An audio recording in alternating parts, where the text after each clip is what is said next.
Well, good afternoon and welcome to day 2 of competition here in Tashkent.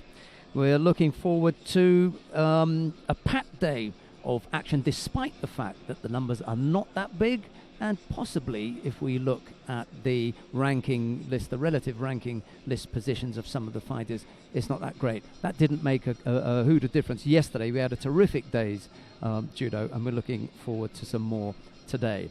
Let's start by taking a look at the first of the 4 weight categories that we've got to bring to you today, and that's the under 63 kilo category for women. The top 4 seeds, Marijana Miskovic of Croatia, she was second at the Grand Slam in Baku earlier this year. She's the number 1 seed. The number 2 seed is Daria Davidova of Russia. She picked up a silver at the Grand Slam in Tumen earlier this year. Hannah Martin of the United States of America is the number 3 seed. It's been a while since Martin has medaled. She'd like to change that. 2013, she picked up a bronze medal at the Grand Prix in Abu Dhabi, so it's been a while.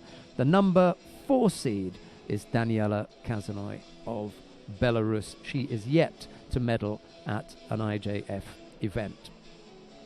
The under 70 kilo category, top 4 seeds there. Gulzerna Matinyazova of Uzbekistan, third at the Grand Prix in Budapest earlier this year. The number 2 seed is Anka Pogacnik of Slovenia.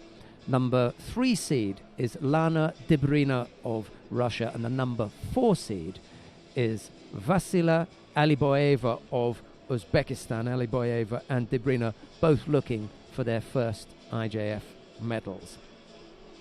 2 men's categories, the first of which is the under 73 kilo category. The number 1 seed, Gyosjon Boboyev of Uzbekistan, was second at the Grand Slam in Baku earlier this year. The number 2 seed is Wally Kurshev of Russia. He was the gold medalist at the Grand Slam in Tumen, but that was a year ago now. And then the number 3 seed is Martin Hojak of Slovenia. The Slovenians having a good time of it, and Hojak will want to be part of that party as well, looking for his first IJF medal.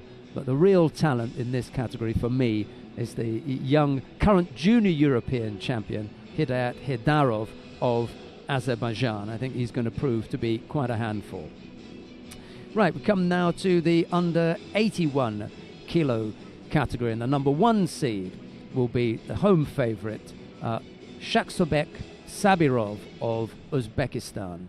The number 2 seed is Serdan Miraljevic of Montenegro. The number 3 seed is Vladimir Suloyev of Kyrgyzstan. And the number 4 seed is Afik Safali of Azerbaijan. All right, well, those are the 4 weight categories that we've got to bring to you today. We're going to start by taking a look at the contest in the under 63 kilo category, the first of which features Shodia Tavasharova of Uzbekistan. She's up against Igarim Taspolat of Kazakhstan, and that is on mat number 1. Because my buddy's looking at me and waving frantically, saying, "What mat is that? What mat is that?" We're going to be on mat number 1. Enjoy.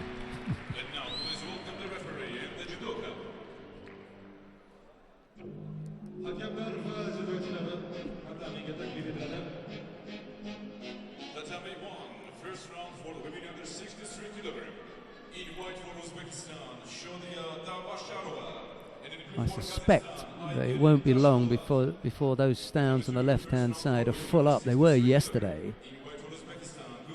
So the crowd is a little bit slow coming in, but it won't be long. They had a very, very good crowd in here yesterday. Okay, Tavasharova of Uzbekistan in white, Taspolat of Kazakhstan in blue, and there were quite a few Uzbek-Kazakh matchups yesterday. I get the feeling that the Uzbeks just trail in the local derby stakes, if you like. Kazakh fighters have, the Kazakh women fighters have traditionally performed a little bit better than their Uzbek neighbours, but that is about to change, I think. Uzbekistan giving every indication that they are investing a little bit more time, effort, and I suppose with that goes money as well, in developing their women's programme. And they had a couple yesterday who put in very good performances, and I'm sure that they'll be looking in the under 70 kilo category today. Gulnoza Matinyazova is going to be the favourite.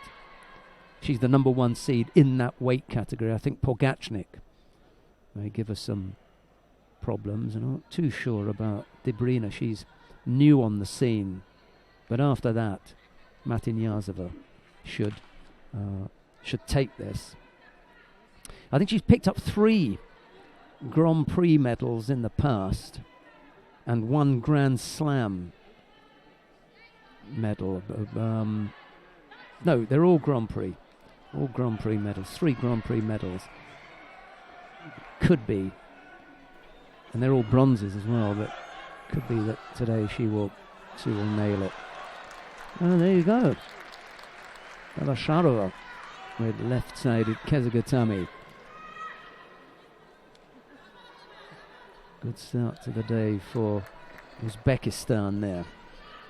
Not going to move from their issue.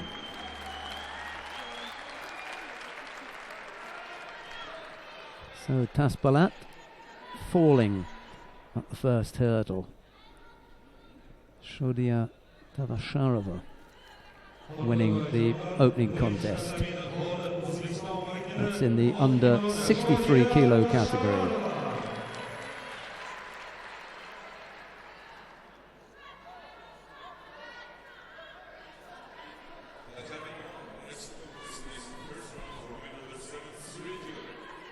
Well, we've just had that one contest in the under 63 kilo category. We've got the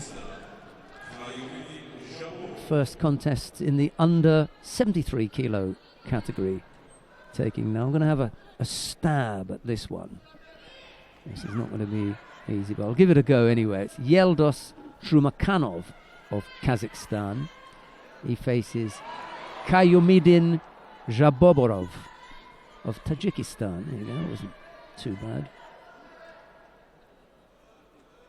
Maybe added too many bobs in there, but it's pretty close.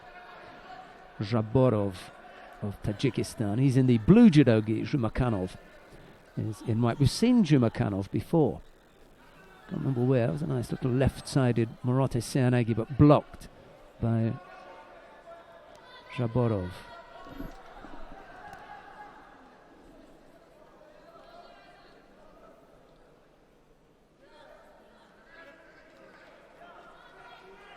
By the way, Tavasharova, who won the opening contest, will face now the number 1 seed, Mariana Miskovic, in round 2. So, tall order for the young Uzbek fighter.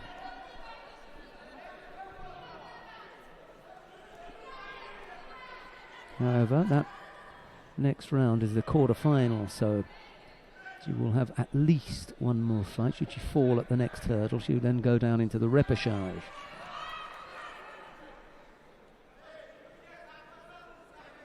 No score yet between Zhumakanov in white and Shabobov in blue. And as I say that, Zhumakanov is on the board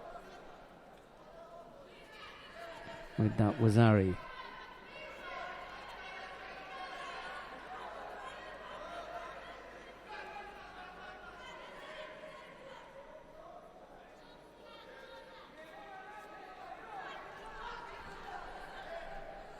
Looking to finish this off now, isn't he?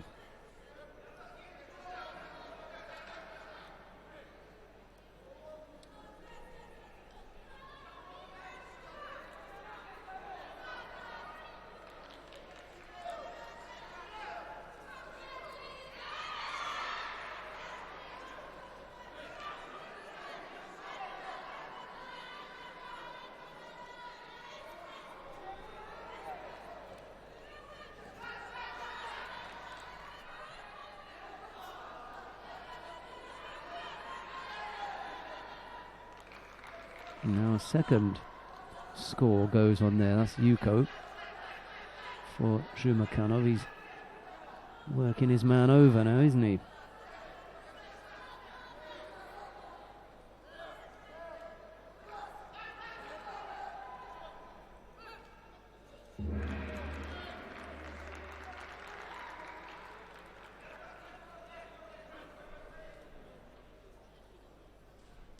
A little over half the contest gone, and Shumakanov with two good scores on the board.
Yeah, that'll finish him off now. Shumakanov ended up throwing Shaborov 3 times. Gave him a bit of a working over, to be honest.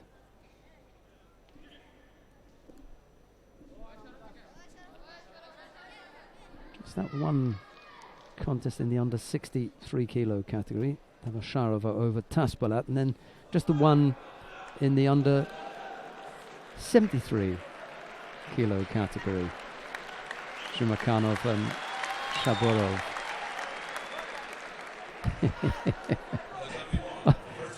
Sorry, but on the adjoining mat there was a rather comic moment when the two fighters ran into the referee and he had to take evasive action. It really did make the crowd, well,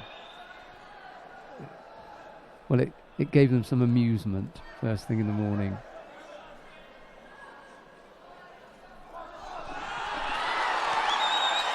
Right, on the mat now. What have we got?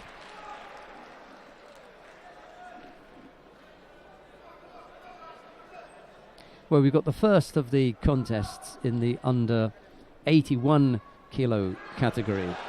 Sharafidin Boltaboyev of Uzbekistan. And it's Boyev in the white judo gi. In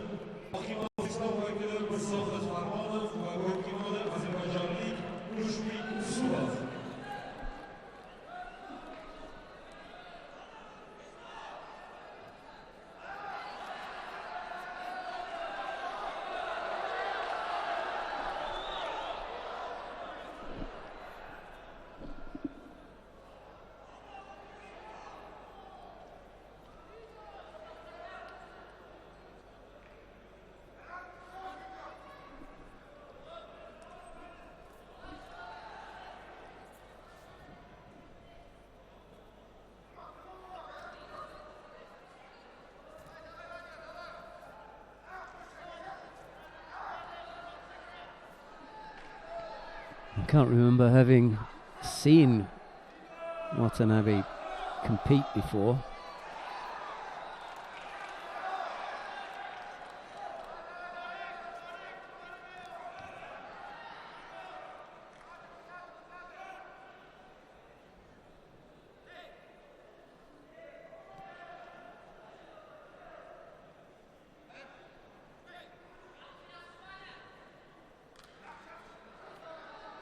However, last year he did take a bronze medal at the All Japan Judo Championships in Fukuoka, so he can't be that bad, can he?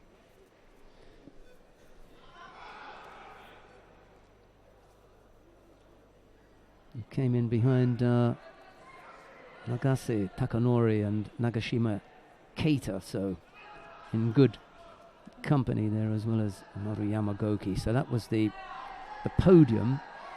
Watanabe must have done really well to be mixing it with that company. Some of the best in the world. Some of these. He was also the gold medalist in the All Japan Businessmen's competition. Oh, there you go. The podium wasn't quite as illustrious as the one that I just mentioned. I won't go through those particular medal winners. Single Yuko, the lead for Watanabe. Half the contest still to come. A little bit loose with the arrow. That was nice. He turned him nicely. Neat piece of work.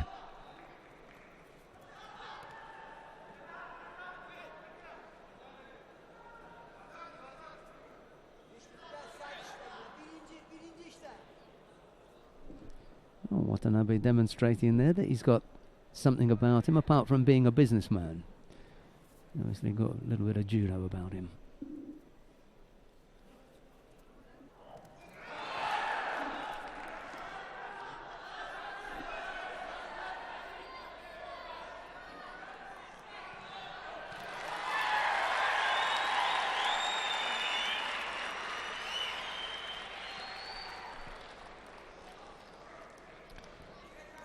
Right, well, we are now going to have, here's the little turn, a little bit of ashiwaza and then just the teiwaza to finish, all hands at the end. Really nice execution. He had his opponent completely off balance there. He was able to take full advantage of it. Right, on the mat now, Vasila Aliboyeva of Uzbekistan. She faces Ailita Tsesabakova of Kazakhstan. It's Aliboyeva in white, Tsesabakova in blue. First round for men under 81 kilograms, that number 2.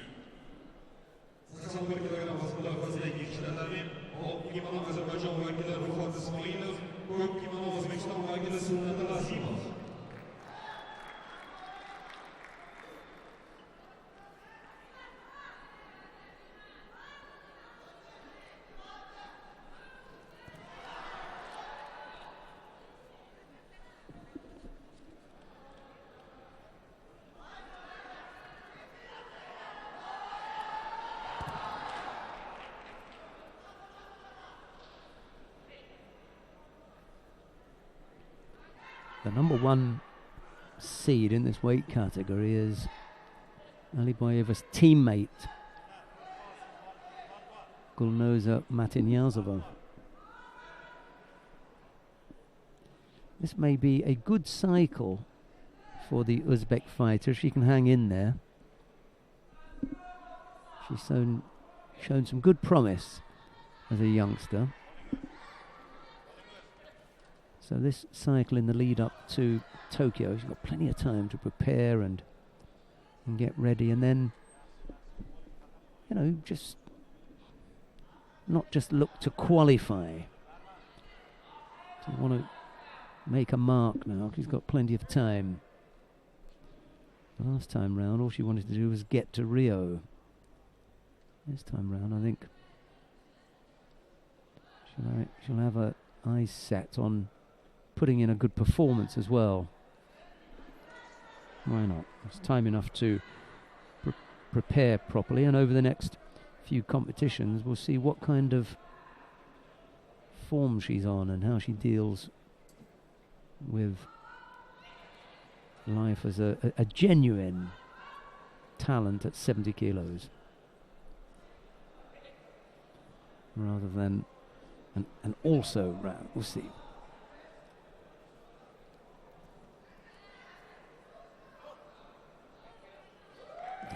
Just about squeezed out a Yuko there, didn't she?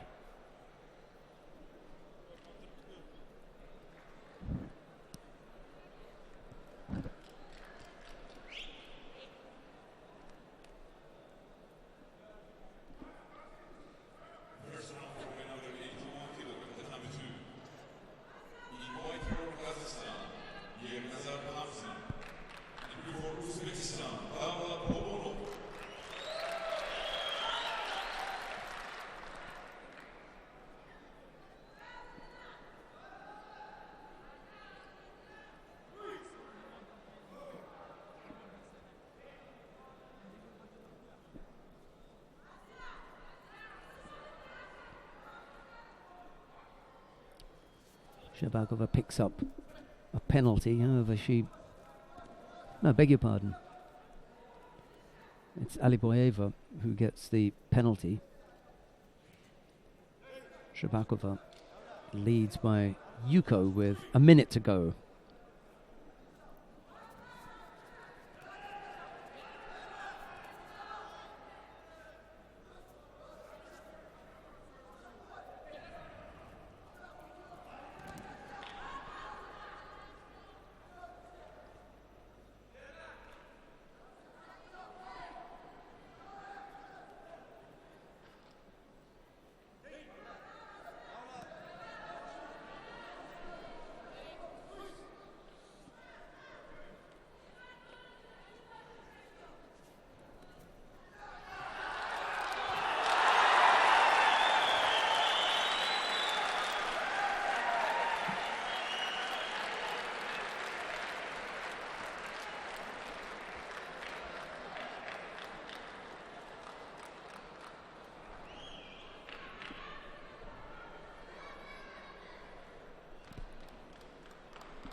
Well, 2 scores from Shabakova was enough to take the contest and to put her into the semi-final where she'll face the number 1 seed, Gulnoza Matinyazova. All right, so that's the first of the semi-finals lined up there.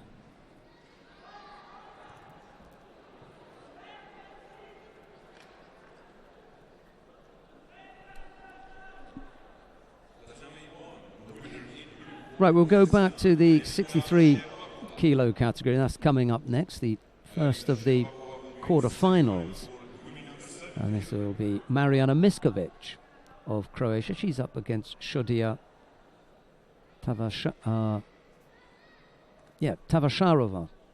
of Uzbekistan. It'll be Miskovic in the white judogi, Tavasharova in blue. And we saw Shodia Tavasharova in her opening contest when she beat Aigerim Tasbalat of Kazakhstan. So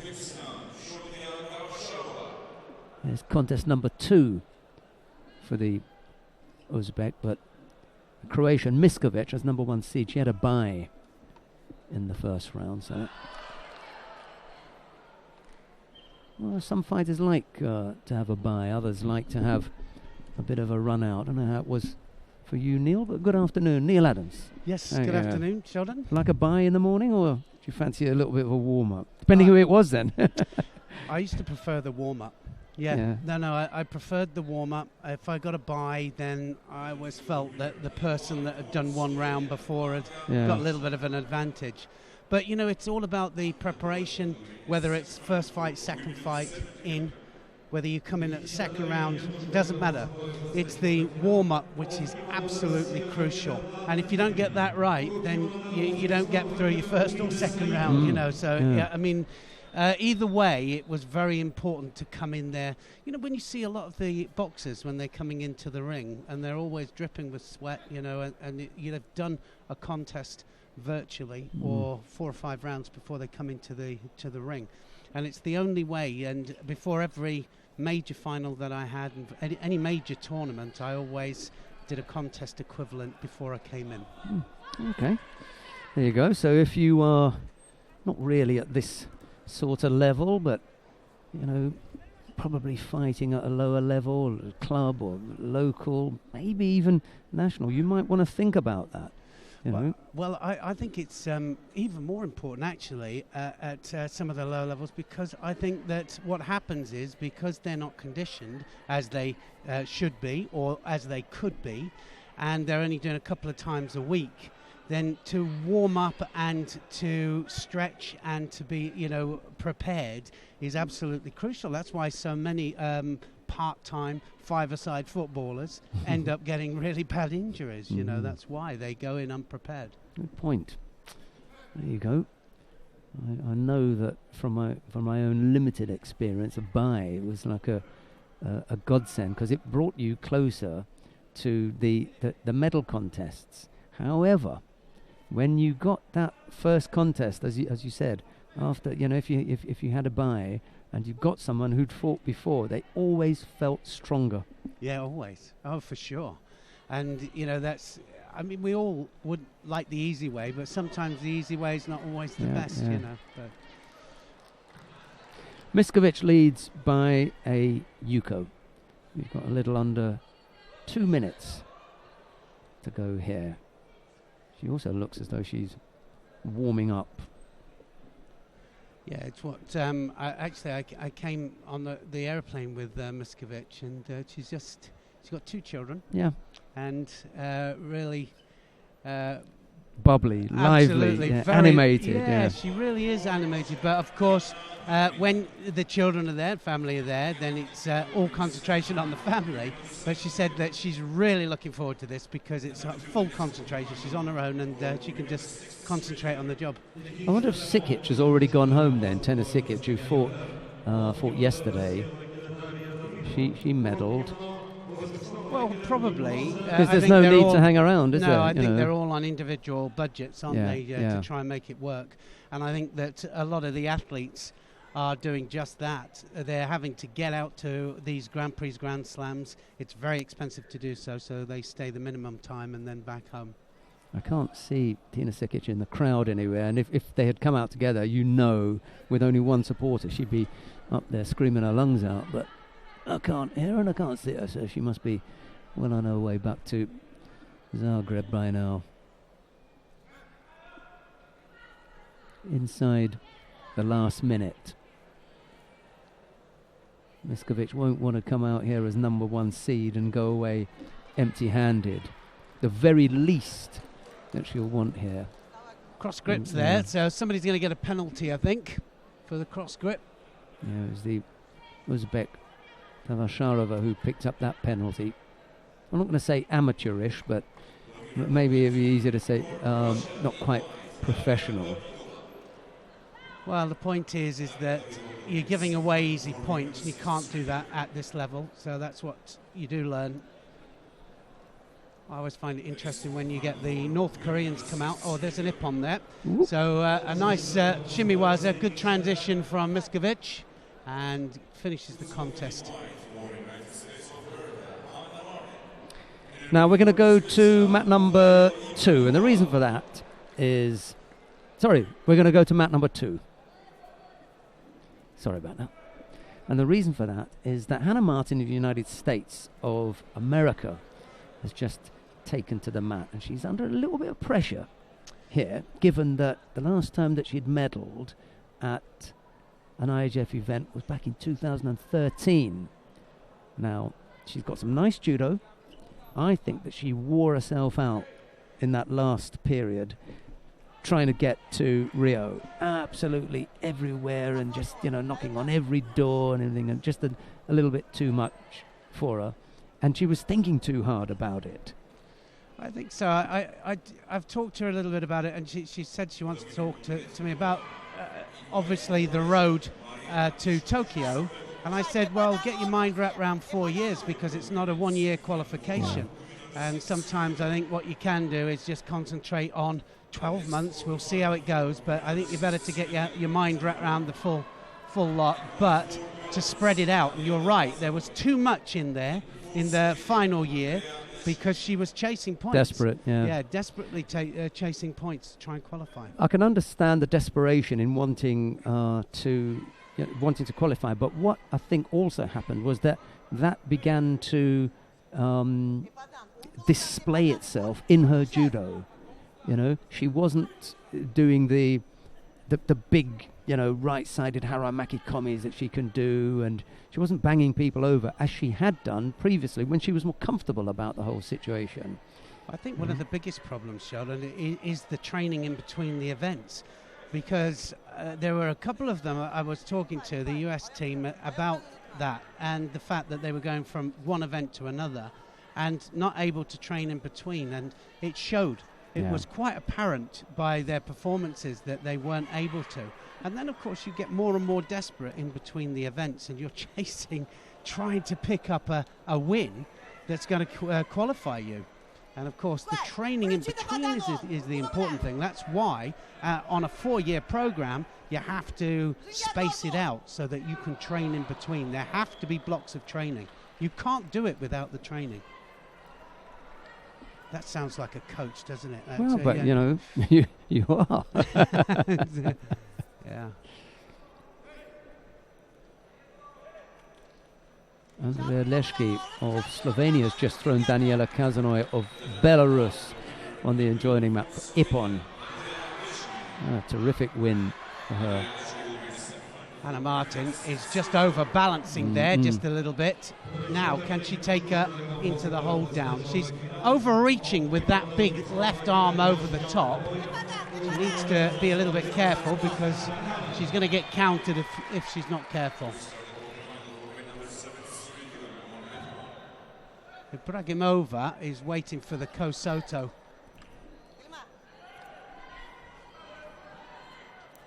It's better to keep that arm on the inside, I would have said. That's better. And for the Tayatoshi.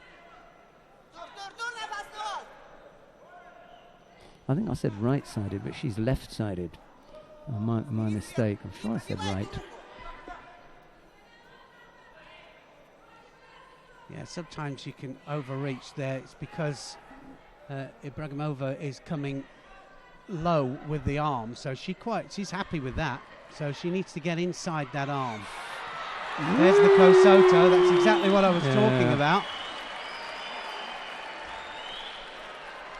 Overreached and paid the price there. I thought it was a Wazari personally, but either way, she really did pay the price. Overreached and got taken backwards. Well, we could have gone down to have a look at Boboyev and Zhumakanov, but to be honest, we've got Uali Kershev and Musa Sobirov coming up next. I think we might hang on here in the under 73 kilo category. Just have a look how she goes high again, Martin, and then tries the Tayatoshi. She needed that elbow in, not out. And it's exactly what Ibragimova was looking for. Just puts the weight onto that side, takes her downwards for the counter.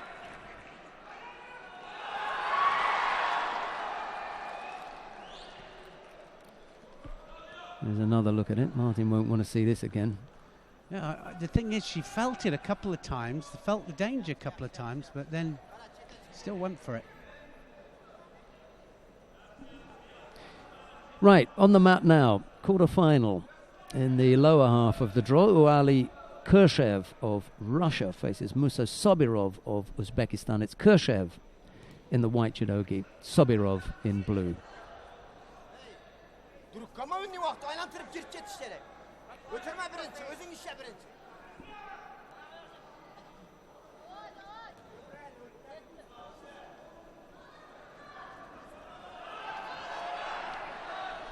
Well, Kershev trying to force him out. Got to be careful. There is a distinction between pushing out and forcing or guiding them out, but he still manages to pick him up a Shido. Sobirov gets the Shido.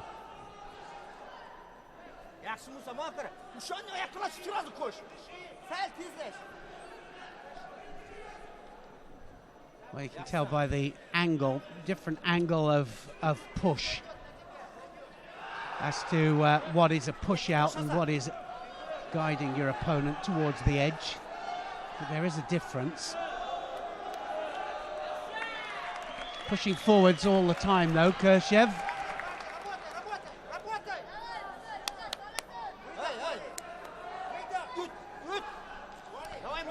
He won the Grand Slam in Tumin last year. I don't mean the last Grand Slam, because that was this year, 2016, after the qualification period. That's one thing, you know, because the qualification period was done at a lower number of fighters, and there wasn't the same kind of quality. He won it in 2015 when it was full-on qualification, won a Grand Slam. That is not a bad boy. No, but it's so many of them, isn't there, that are just looming, just waiting for their opportunity. Picks up a Shido for pushing. See, so there's an interesting thing. See, for me, the referee got that absolutely right. The second little thing was the guide, but the first one was the push. That put him there, and then he guided him there. But the damage had already been done. Yeah. And no question from the table, push. You know? Yeah, and there is a line, you know, there, as always, there is a very thin dividing line, but you've got to get it right. Oh, look at that one. Really? Yeah.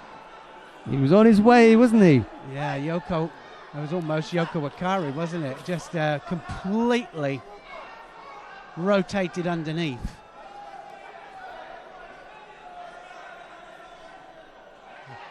Khrushchev might think of it differently about that one arm going over the top now.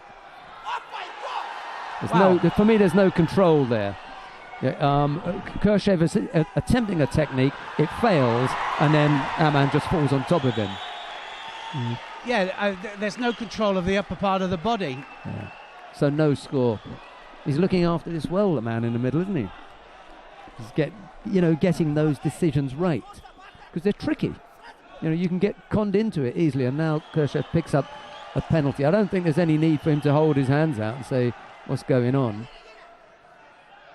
No, I can never quite understand that. If you've got a really good account of it in your mind, which you should have, you know, you can count to 30 seconds. If you've not attacked within 30 to 40, then you're pretty likely to get a Shido. He's probably going on about the failed attempt. You know, but the referee's saying, well, to me, you looked as though you wanted to. He's got him this time, hasn't he? Well, is he going to get a Yuko for it? Yeah. I thought a Yuko, but I didn't think he landed on his side. It's so funny. So does the Russian coach. The Russian coach signalled Yuko, but he's cancelled it altogether now. No. I'd have gone with the Russian coach. Okay, Yuko. Because my colleagues are saying no score at all. But seeing as you're okay with Yuko, I'll give Yuko then, shall I? Well, he landed on his elbow. Yeah. He should say, okay, we'll give him Yuko. We were going to cancel it, but seeing as you're okay with Yuko... I'm glad we're here. Good little tussle, this one, isn't it? Well, it is a tussle, isn't it? 1 minute 34 still to go. Khrushchev here. Here's a Shido down against Sobirov. And making just small mistakes. They're both going for it, though. That's the good thing about this fight, is they're both opening up. They're not afraid to have a go. Oh, look at that as well. Hare Makikomi. And Khrushchev, from a tactical point of view, has really let Sobirov take command here.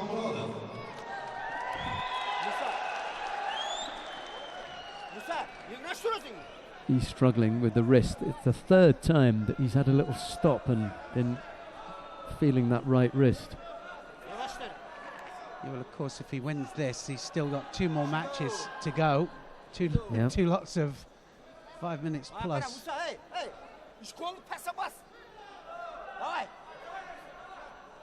So now he's got to come forwards, Khrushchev. Missed that Tomoyanagi, got the foot completely in the wrong place.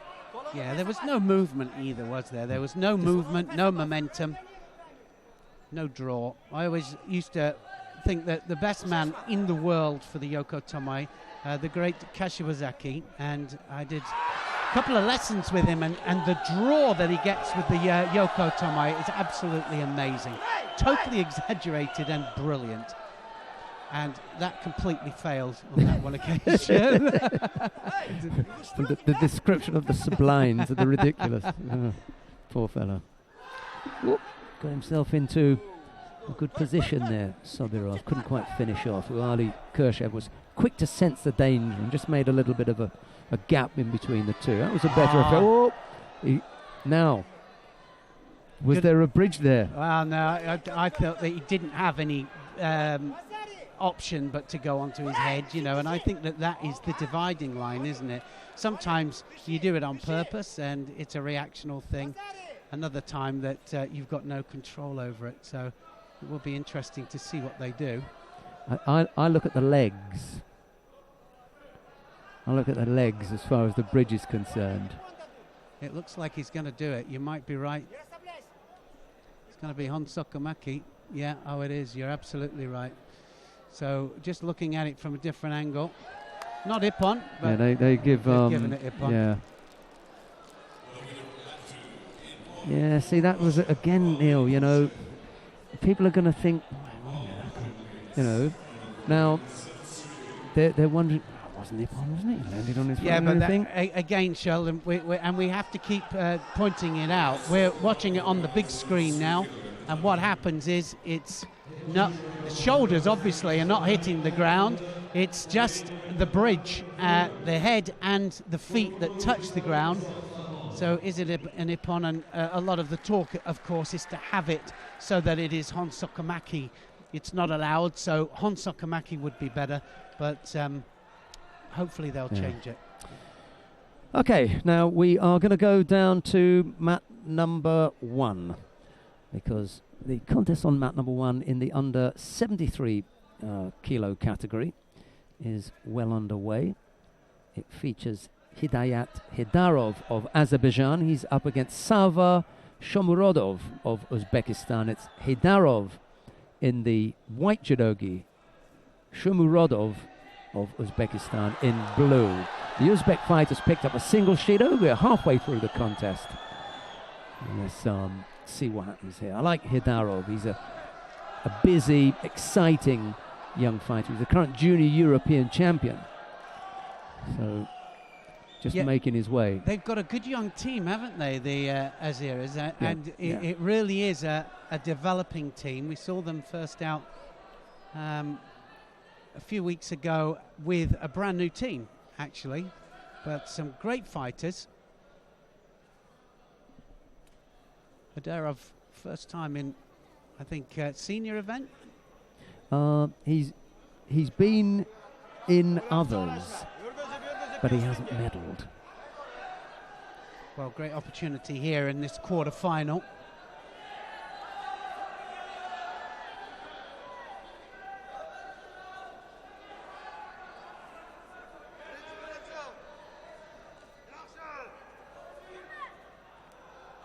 Well, a lot of the concentration, of course, on the grips.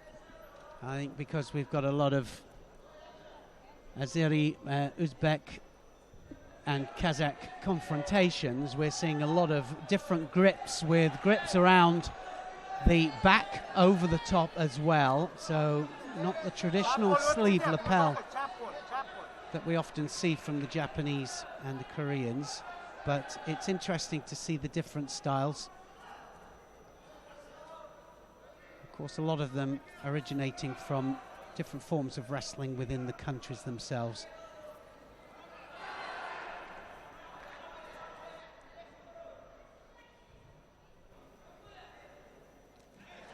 Drops Senagi this time.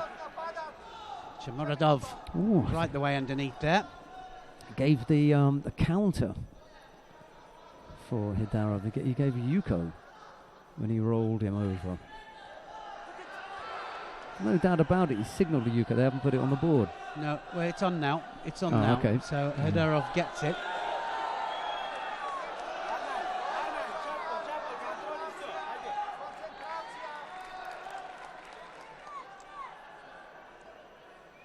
Yeah, it just took too long for me to develop that counter from Hedarov. I was surprised that he gave that. It's Brazilian referee in the middle. Well, again, I think a lot of the time with a lot of the scores, it's getting the dividing line, isn't it? You know, knowing how long, whether it's got to be progressive. Same with the Newaza. That has to be absolutely progressive before they'll allow it. And I think with the standing techniques as well, if it goes to ground and it's continuous all the way along, then you can get the score. But if it's not, if there is too much of a break, it doesn't score. He's lost contact with the hands there. I don't think that Shomurodov can claim a false attack there. He was successful in blocking it. He blocked it so hard that the hands came off. Well, there's your push. Now let's see if Shomurodov gets a Shido for that, because that was a blatant push. I really thought. Got away with that. No, I don't know how. Because he blatantly pushed him out. Well, I don't think... that Yuko's been taken off, Sheldon. Yeah. That's what we were talking about. Yeah. It just took too long to develop. It did. I don't think Shomurodov wants to get on the ground with Hidarov. Well, they're going to give that now for the push out. Watch this. Look, they're going to pull it back, and I think that he's going to get a Shido for the push out. And I quite agree with the top table here. So we saw it happen. Referee didn't know the timings to give it. It was an unattractive end to what was a finely balanced contest. It's a shame that it ended up that way. Yeah, I mean, it's pretty basic stuff, and even the referee is a little bit confused as to why that second Shido should have been given, but quite right. Super end. Yeah. Super end. I mean, these were two men who were very close. This close, took for it to get out of hand. There was a little bit of pushing and shoving and handbags and everything, at one point. Yeah. And then all of a sudden, all the steam came out of the contest, and it came to the end, and nice hug. Good sportsmanship from Hidarov. It's easier when you're the winner, but also, good marks from Shomurodov to come back, being, really disappointed and needled, and still say, hey, okay, you took it. So, good luck, mate. Right, the next pair of fighters are already on to mat number 1. This is in the under 81 kilo category. You'd already had a look at Watanabe a little bit earlier. Well, here's a second look at him. This time he faces Shakhsodbek Sabirov of Uzbekistan. It's Sabirov in the white judogi, Watanabe in blue. Yeah, Watanabe in the previous round made a couple of errors on the edge. Just looked a little bit poor on the edge, so it'll be interesting to see how he develops here. Always interested to see what 81 kilo fighters the Japanese put out, because they have their work cut out to try and get out of Japan for the major tournaments, of course, at 81s. Well, that was a cross grip there from Soborov. Didn't attack straight away. You'll have to be careful with that.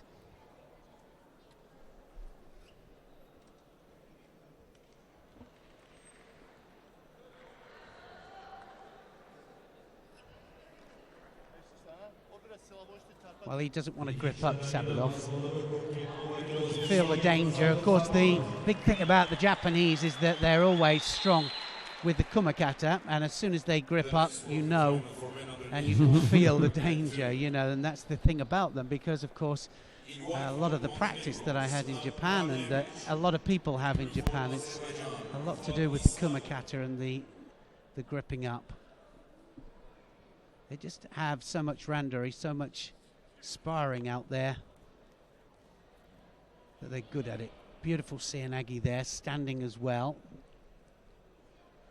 Just lost control of it. Sabirov is on the defensive here, so unless he takes the initiative, he's going to get picked off.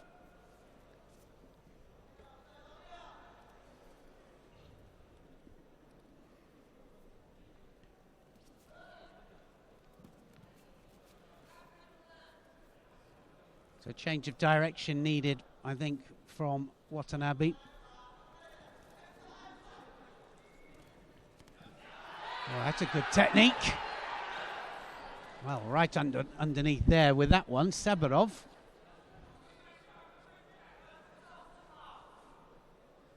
One Shido each.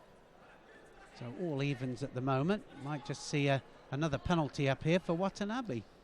Are we going to see it?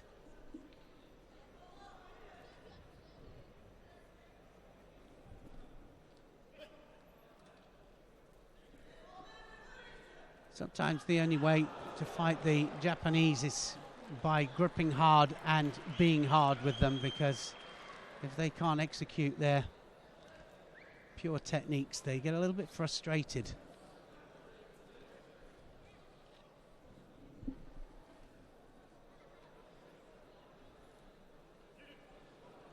Well, it's left to left. They're both looking for the same technique here.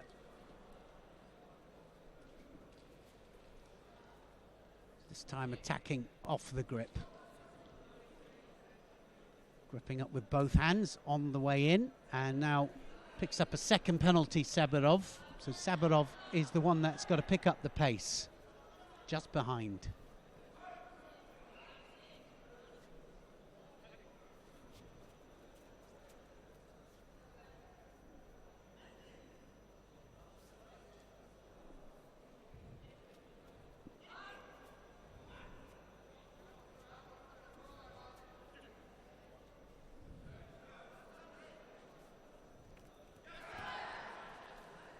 Good attacks from Sabirov. It's not frightened to go in there against Watanabe, but Watanabe just on top at the moment. One Shido in it, coming up to the last minute of this quarter-final.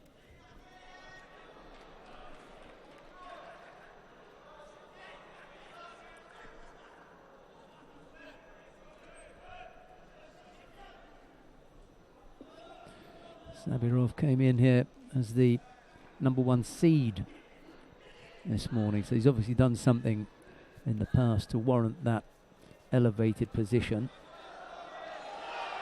Well, just went outside there, Watanabe. It could be all evens if he gets a Shido for that. He did just kind of walk out. Is that the feeling that he was pulling away from the grip almost, and in pulling away from the grip he left the competition area? Well, I said that in the previous round he made a couple of errors on the edge. Yeah, that's got right. a couple of penalties. Yeah.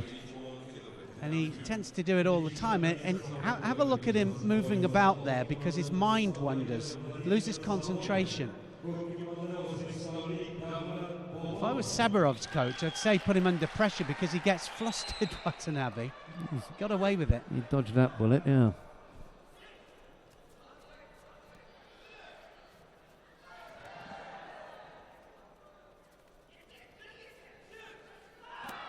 Good change of direction. First time we've seen him go on that other side.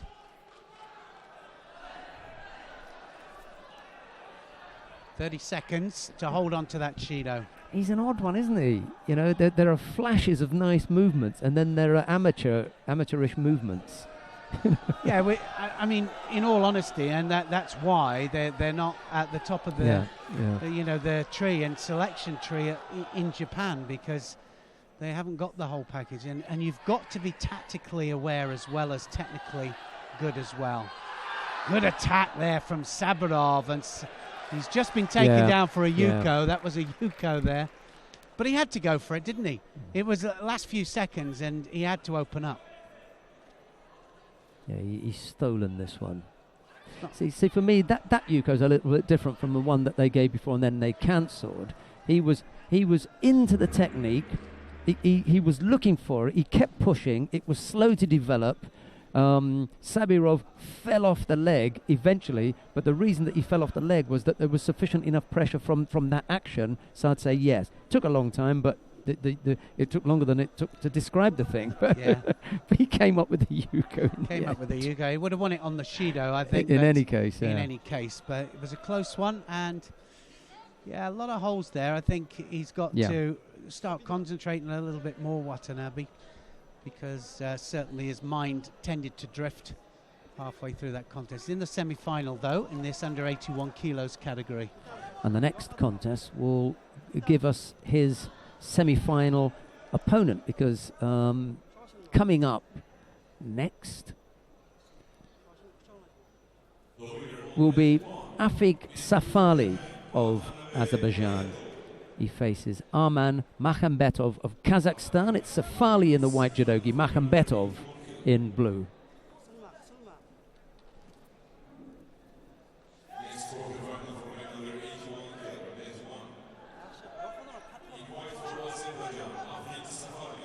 Safali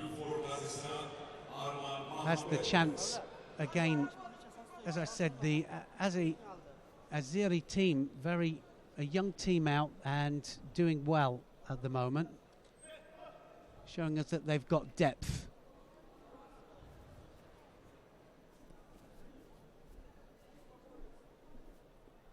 So 2 wins for Watanabe now, without looking like Superman yet. I'm being kind. It's just that the expectation from the Japanese team is always exceptionally high. So, but it is. We always expect big techniques, and we expect them to be able to play the game as well, don't we? It's just one of those things that you do. But when you see flaws in their game, it's kind of a great thing, especially when you're fighting them. It's tactical, isn't it? He was sort of tactically lacking.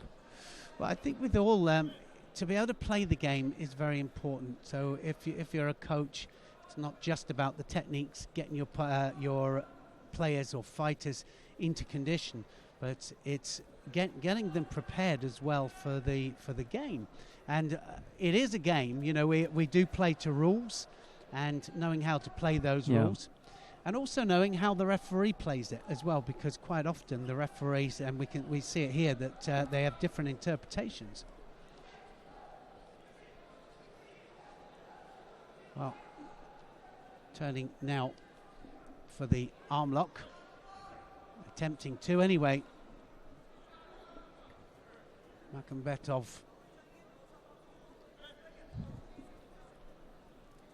who's wearing blue here.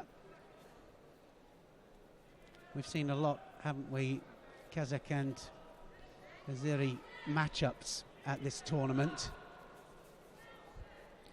Shaped to go over on the right side there, but bailed in the end. Just a little bit far away with the left foot. He wants to go across on that right side, but he's stretching the right leg out, and then he has to try and catch up. Yeah, this is extreme right to right, so that front leg there, very tempting, I'm sure. Yeah, but you've got to. It's the movement has got to be so quick, you know. And that, you have to collapse the front right leg. If you don't collapse it, then they rotate on it, and that's what they want. They don't put the right leg forward for nothing. They don't put the front leg forward for nothing, should I say? Normally they're strong off it.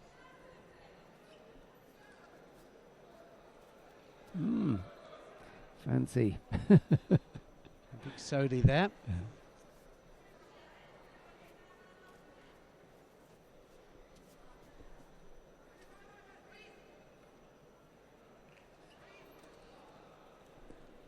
They're both fairly even, aren't they, these two? Not a lot in it at all. Makhambetov is trying to indicate to the referee that the grip on the sleeve is not quite right. Well, the referee's had a look, said, well, I think it's okay. Well, the thing is about the gripping as well, they haven't been penalising the pistol grips. And for me, if they want the fighters to attack, then they should allow as many variations as possible to grip the jacket. Why disallow some and allow certain others? You know, it seems a bit crazy, really, that we've got certain ones that we can't do, certain combinations of gripping, when if we get the grip, then that's the point, is that if we get the grip, then we have to attack. And I think what made it awkward for Makhambetov is that if you remember, he was holding up his hand that was being gripped here like this. Well, that's not negative then. If he's trying to show him and it being held down here, and you know the other fighter wasn't doing anything, then you'd say, yeah, he's just killing it. But he was quite free to move his hand around. So referee said, well, carry on. Yeah, it looks as though you've got plenty of movement. Yeah. Why don't you just put it? In fact, why don't you attack? Yes. Almost on the juji there. Makhambetov just latched onto the arm.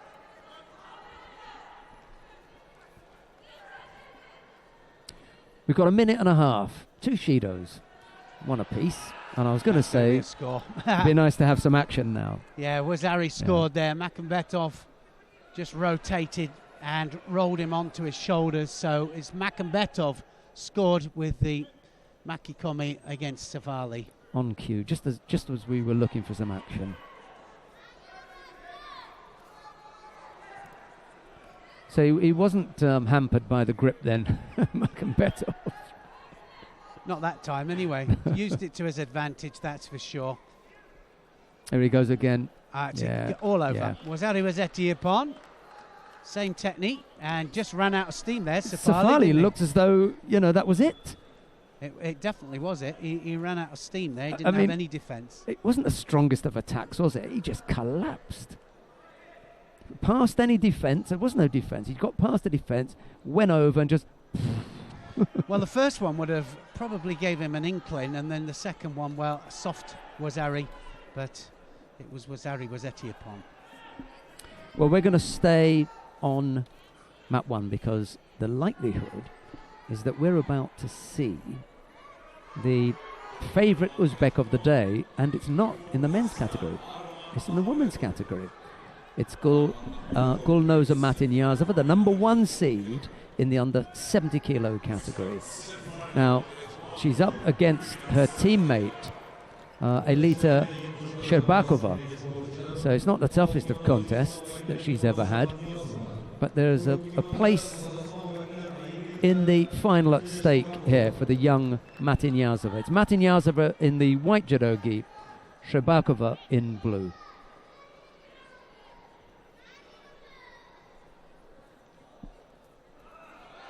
Well, you could tell by the way that she came out there as well that she was going to throw guns. She's got the grip. They're both gripped up.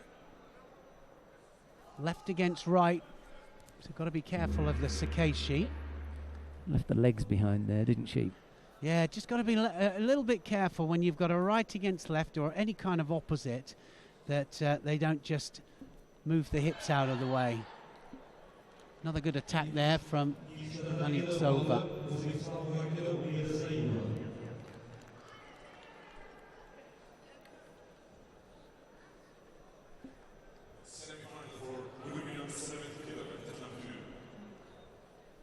We're rattling through these contests this morning.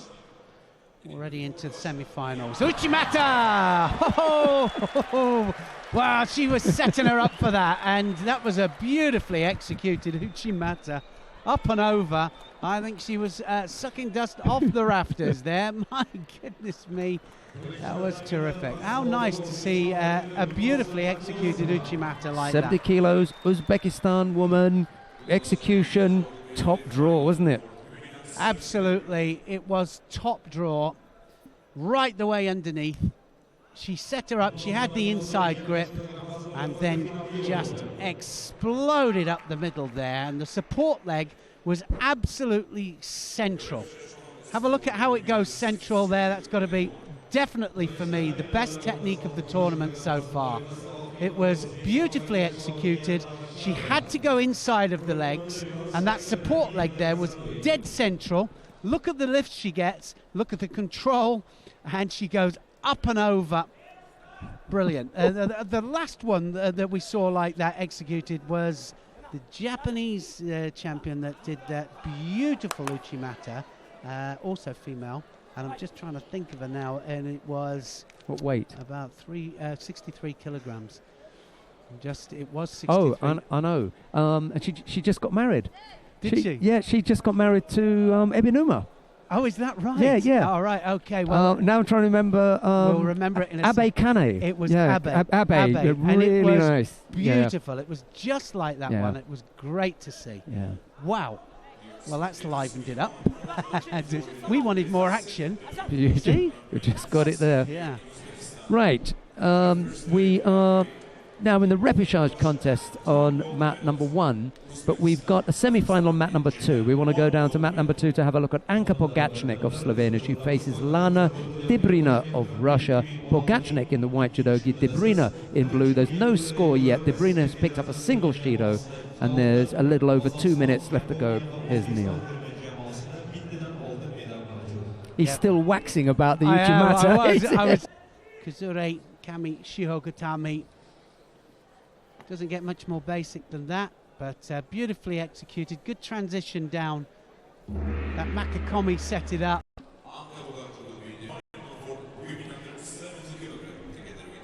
Right, well, I don't think we're going to move because they're both repechage contests anyway, and we had a look at Hannah Martin earlier on. Why don't we give her a second bite at the cherry, see if she has a little bit more success this time. Her repechage contest is against Gulnoza Ziyaeva of Uzbekistan.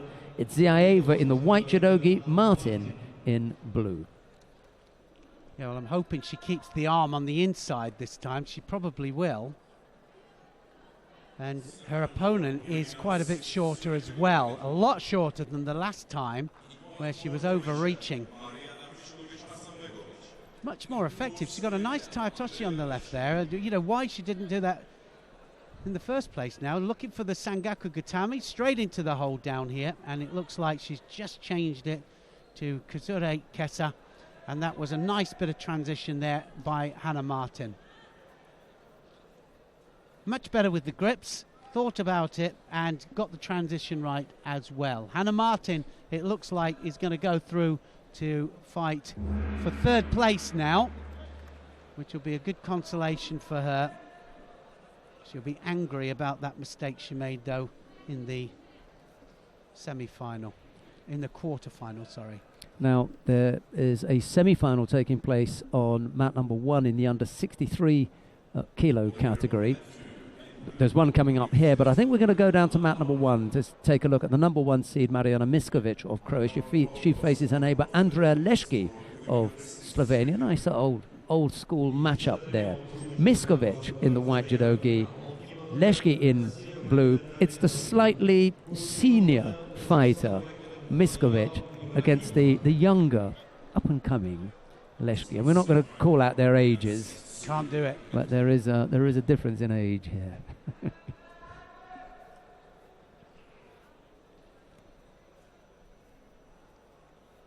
Well, Miskovic certainly looked good in that previous round.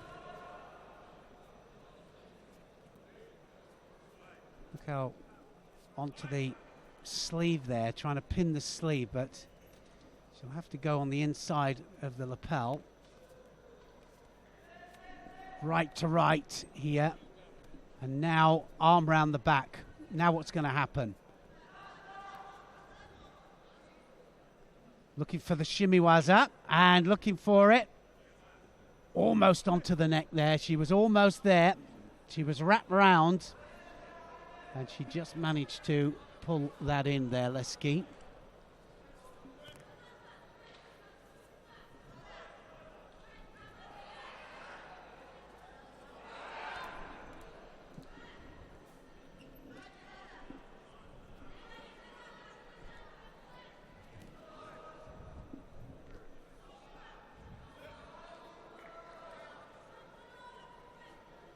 Certainly at the moment, Miskovic is the one putting the work in here.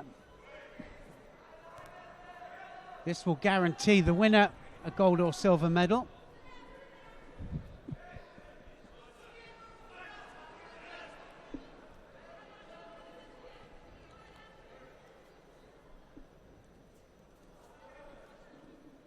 Extreme right to right, this, isn't it? So that front leg there posing a little bit of a tease for somebody to go for it, to wrap themselves around it. And she has! Just beat her to it. You're right, though. Previous round, they have to collapse that leg. And she's got the neck again. That transition, excellent. She'll have to submit. She does. She gets the submission. So great transition there from Miskovic, and she's through. Second shimiwaza? Second one. Yeah, good transition. You see, the transition was excellent. She knew exactly what she wanted, and Miskovic is through. Isn't there a saying, a good old one will always beat a good young'un? You know what they say? They say youth and talent is no match for age and treachery. That's it. I think that's what they say. It's one of my sayings. Anyway. But that was excellent stuff. She said she was really disappointed in Zagreb just a couple of weeks ago. She lost in the first round there, and it was on home soil. Yeah. And she was really, really disappointed. So she's going to be so happy to be through to the final. That was the Osoda Gary. She's already round the neck there. And a Kurieri Jimmy is the technique, because look at the other hand there, which has gone round in order to get the leverage. Yeah, she was onto it pretty quick. Well, now we're going to go down to mat number 2. The second semi-final in the under 63 kilo category is taking place down there.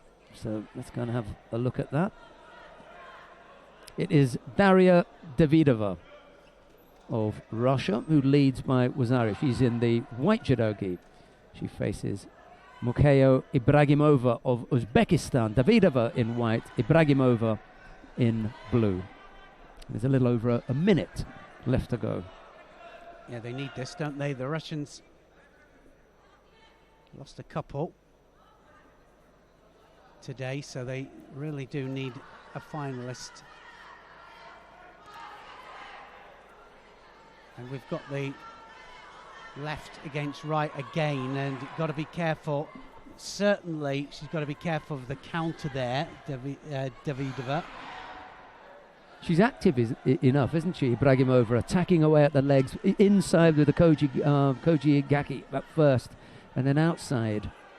Well, Davidova has to be a little bit careful, that arm of Ibragimova over the top, because the same situation that was with Hannah Martin could be a possibility. So she has to be careful because it's a left against right. Davidova doing the right thing here, which is just keeping Ibragimova on the ground. Doesn't want to be up there standing up and running the risk of getting thrown. So any opportunity to work on the ground and burn up some of the clock, she's going to take. Yeah, 19 seconds to go. She's obviously just defending that little bit, Davidova.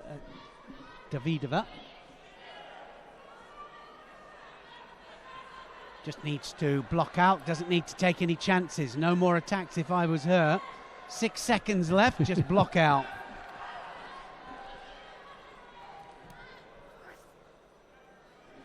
Well, it's all over. Davidova is going to go through.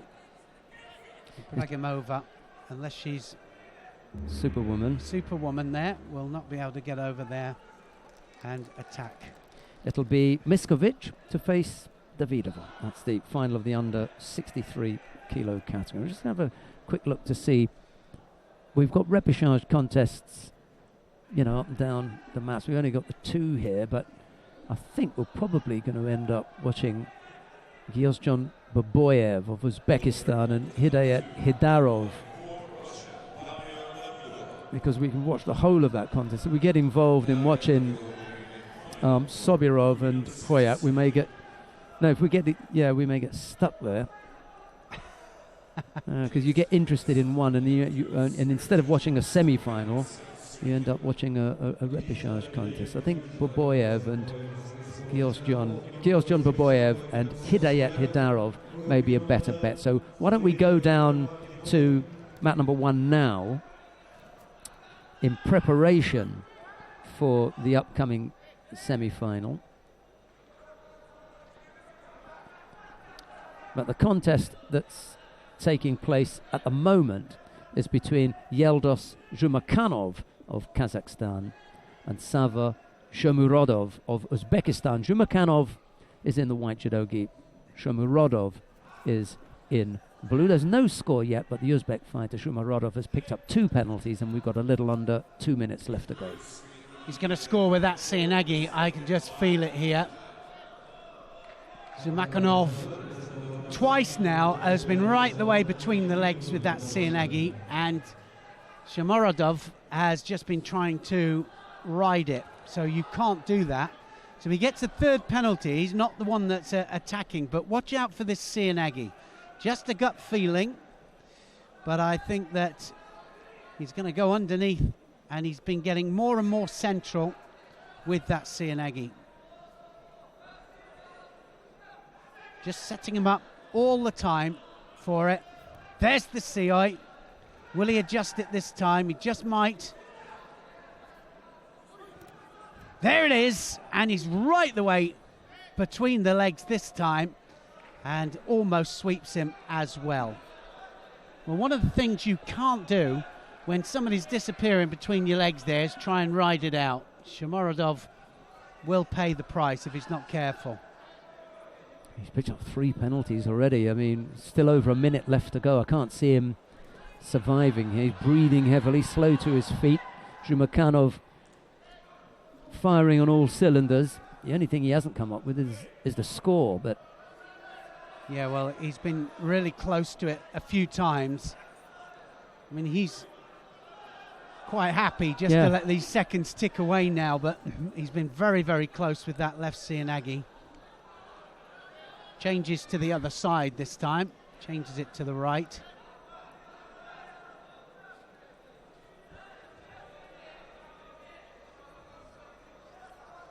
I still think it's going to go left.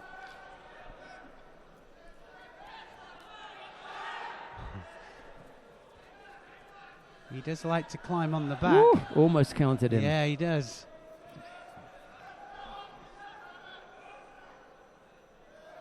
"20 seconds just over, still to go, and he is breathing heavy here, Shomurodov.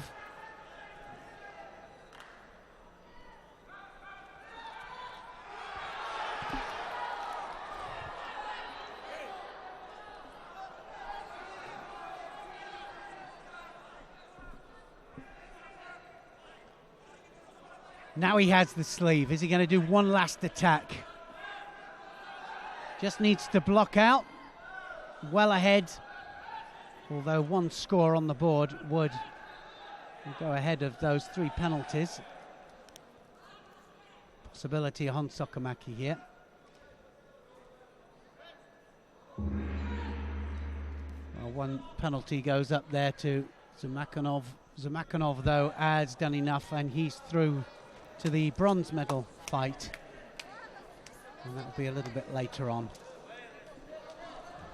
Right, so that prepares us nicely for the upcoming contest between Gyosjon Baboyev of Uzbekistan. He'll face Hidayat Hidarov of Azerbaijan when the 2 come out. It will be Baboyev in the white judogi, Hidarov in blue, and I like the look of Hidarov.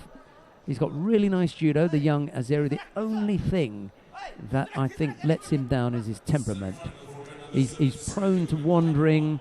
He gets distracted by little things that are happening around him, and he's a little bit edgy, you know. So I don't say that there are people out there who would take advantage out there and needle him, but he lets things, you know, that are happening outside and affect his judo. Yeah, we'll see how he reacts here. Hidarov in blue and Babayev in white. Well, Azeri's got the number 1 seed now in front of him. Won't get much harder than that today. Not only is the number 1 seed, but he's the home favourite, so he's up against it here.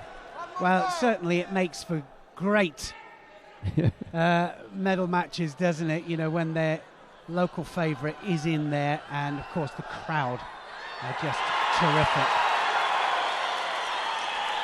As you can hear, it was down on mat number 2. Musa Sobirov of Uzbekistan had just thrown Martin Hojak of Slovenia for Ipon Sobirov into the bronze medal match. Martin Hojak, unfortunately, on the next flight home. Well, you can only hope, can't you? Later on, anyway.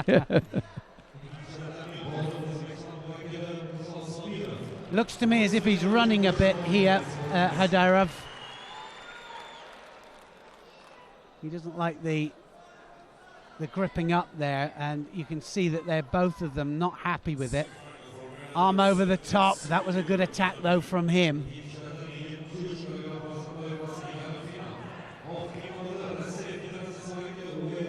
not renowned for their groundwork, the Aziris. One or two of them have good techniques. One or two individuals, but generally not renowned for it. But Babayev there trying to take him down to ground.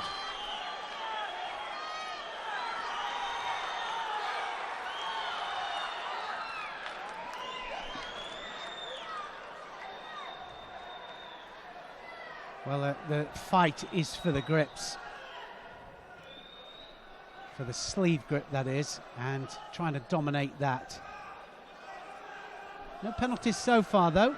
2 minutes gone.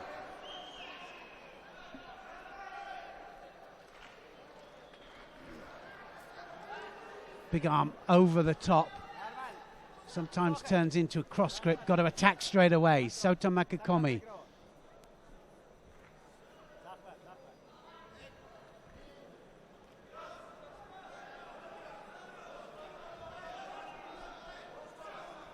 So one penalty goes up there to Babayev. Certainly, Adarov doing all the work.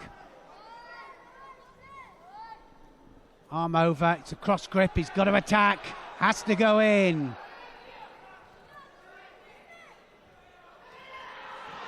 Almost gets countered there, so really having a go there with that cross grip.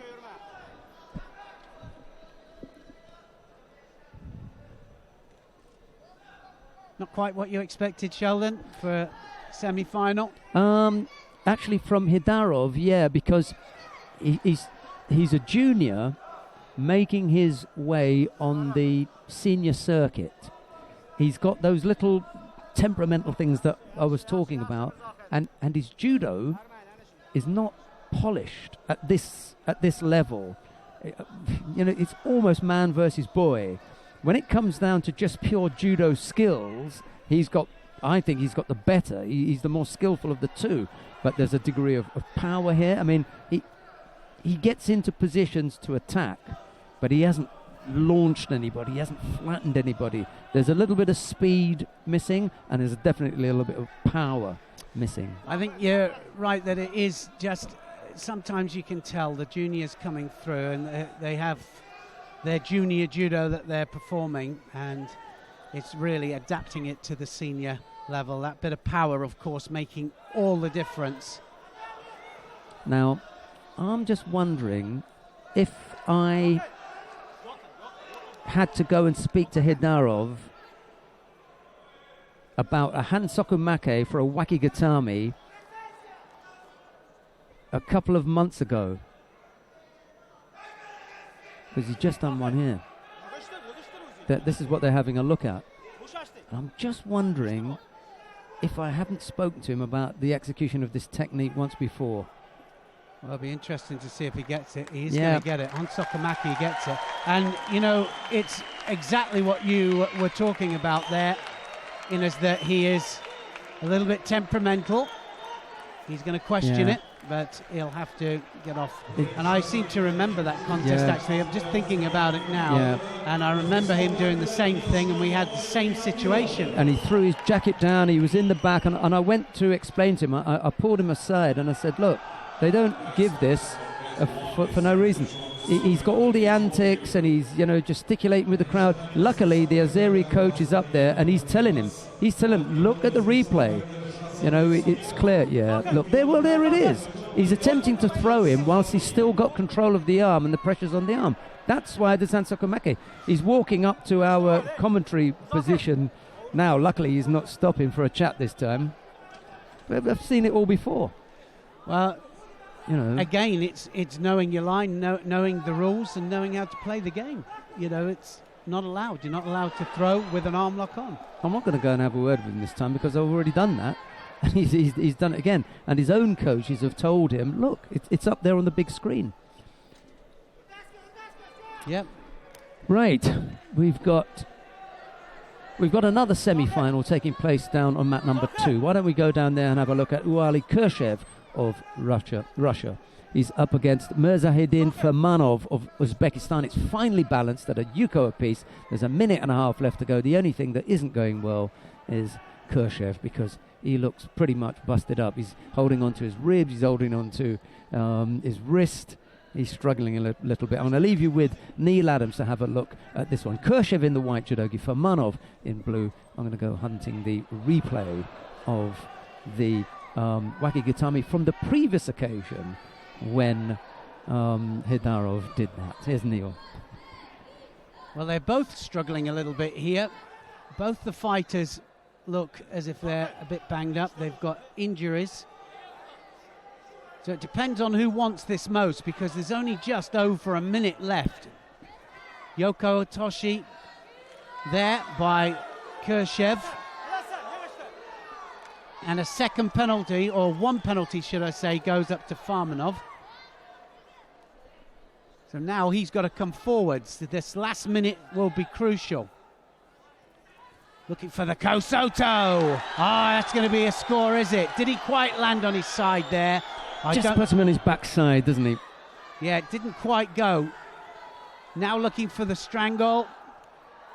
He's not in there for the strangle, I don't think. He's just wasting valuable time down there, Firmanov, because Firmanov is just down here in this match. He needs to stand up and pile the pressure on Khrushchev. Yeah, it was a good call from the referee. Look for the Kosoto. Counter almost scored, didn't it? Just changed the direction, but not quite. Sat him down.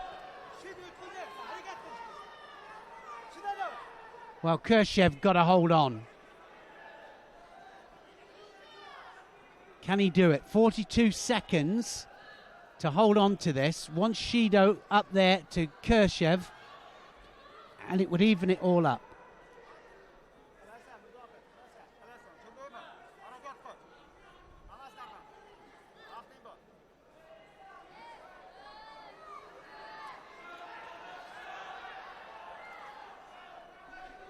Now he comes forwards here.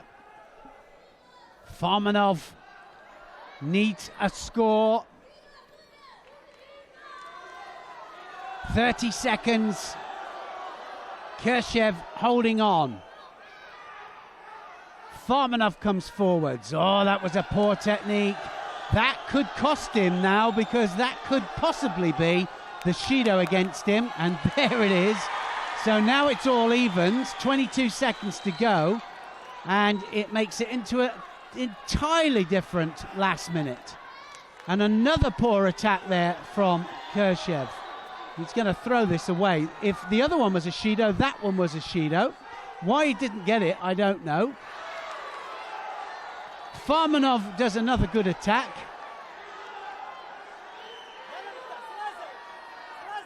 Another one there from Firmanov. Credit to the crowd, because they're not calling for the Shido.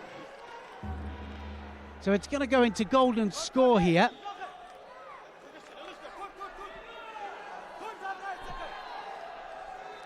Well, I think it's looking better for Firmanov. Firmanov now, I think if I was his coach, I'd be saying that you've got to go forwards now, put him under pressure, because he's going to crack.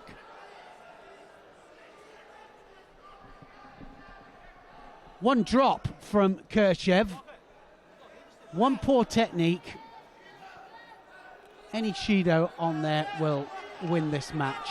Any score, of course, will win the match.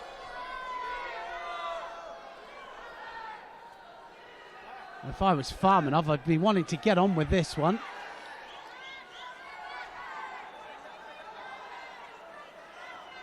So Firmanov, Uzbekistan. The whole crowd behind him. Khrushchev of Russia holding on. There's the Sianagi. Oh, right the way underneath there. And again, that for me is one attack up in this golden score. Khrushchev has to come back. Oh, poor one there. The referee lets him get away with it. He was quickly up. He almost threw it away there. No-handed Sianagis don't count.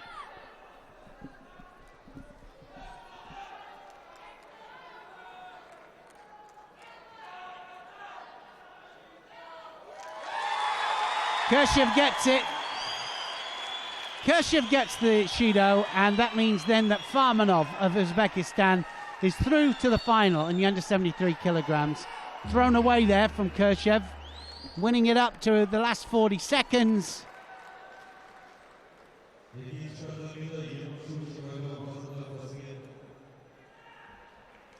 Well, disappointed, but bad tactically. It really was. His head went down.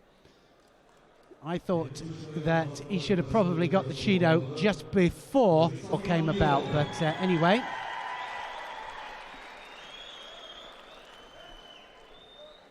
So we're going to stay on this match, I think. Are we going to stay? No, I think we're going to go to mat 1. Let's go to mat 1 because we have a Sabarov-Safali confrontation, and then that's going to be followed by... in fact, what we have got is a semi-final here on mat 1 now, and it's Watanabe against Makhambetov of Kazakhstan.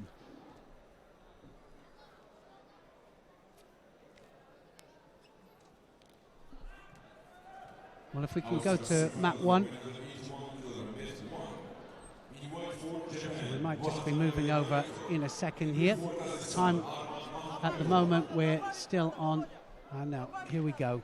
So the semi-final of the under 81 kilograms then, Hayato Watanabe in white up against Makhambetov of Kazakhstan.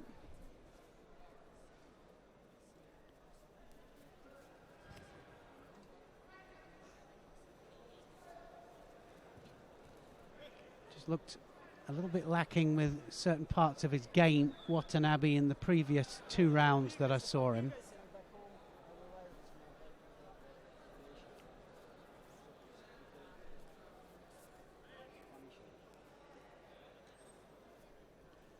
Sianagi, oh, look at that. That's definite score there.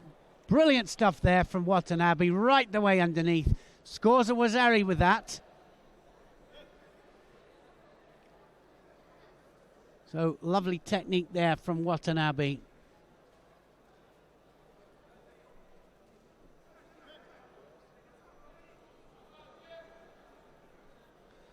Attacking left and right, Watanabe. Makhambetov now has to come forwards. Need to score on the board. Has to take the chance. Looking for the Sodi.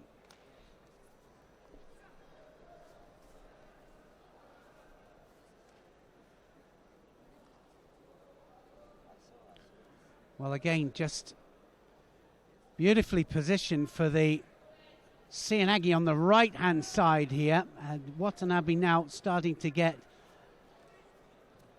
better as he goes on into this match. Very dominant and realises that he has it under control. Makhambetov being dominated grip-wise.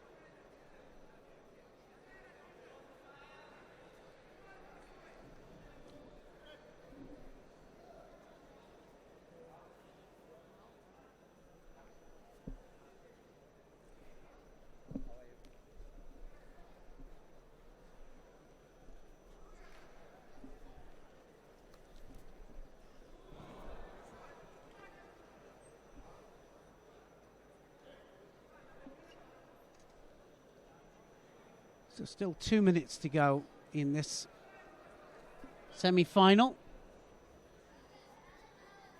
Just taking charge of this, Watanabe.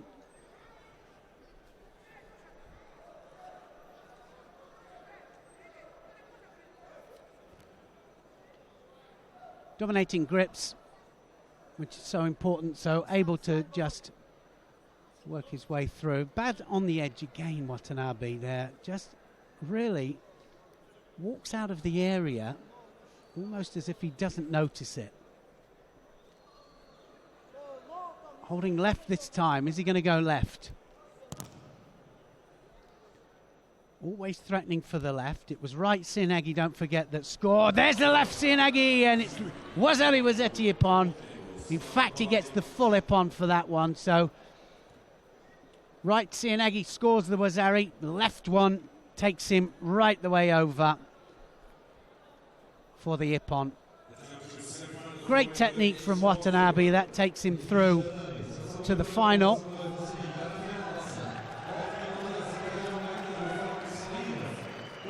Makhmetov will go down to fight for third place this evening, and he will fight the repechage winner.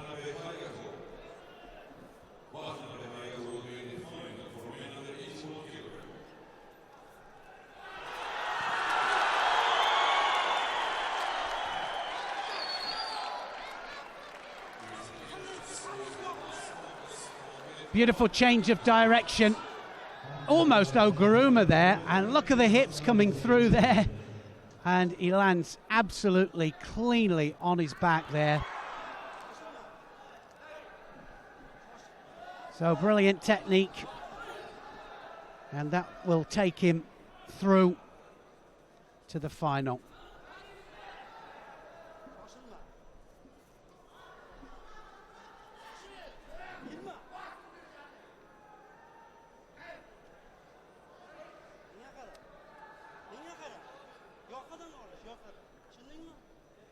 Well, we're now on the second semi-final here.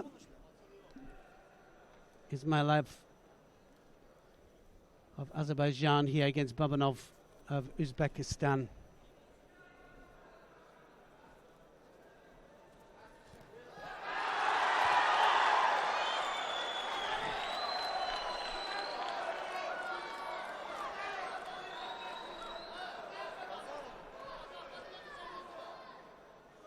Babanov leading this by a Wazari.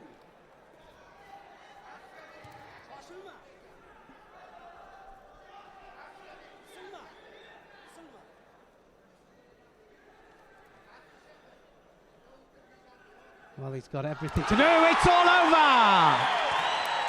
Koshiguruma!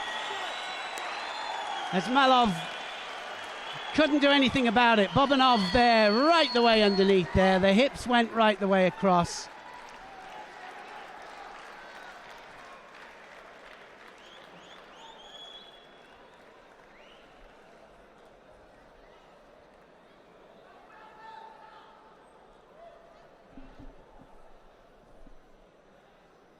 Wow, what a technique that was to finish this morning's session. Amazing stuff.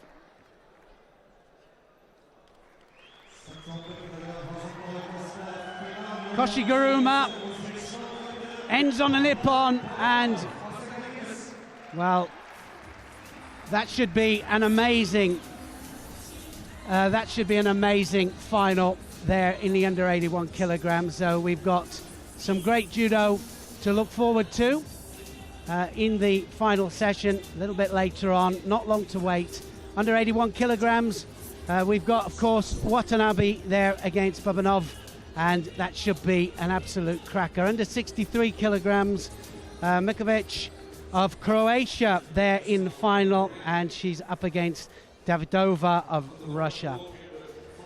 We've got Machinazova in the under 70 kilograms category up there against Popagaknich, and that in the under 70 kilograms will be a great match. Under 73 kilograms as well. 4 weight categories still to come. Plenty of judo action still to come, and plenty more Ippons. So for now, from this morning's session and from Sheldon and I, it's goodbye until just an hour's time when we'll have the final session.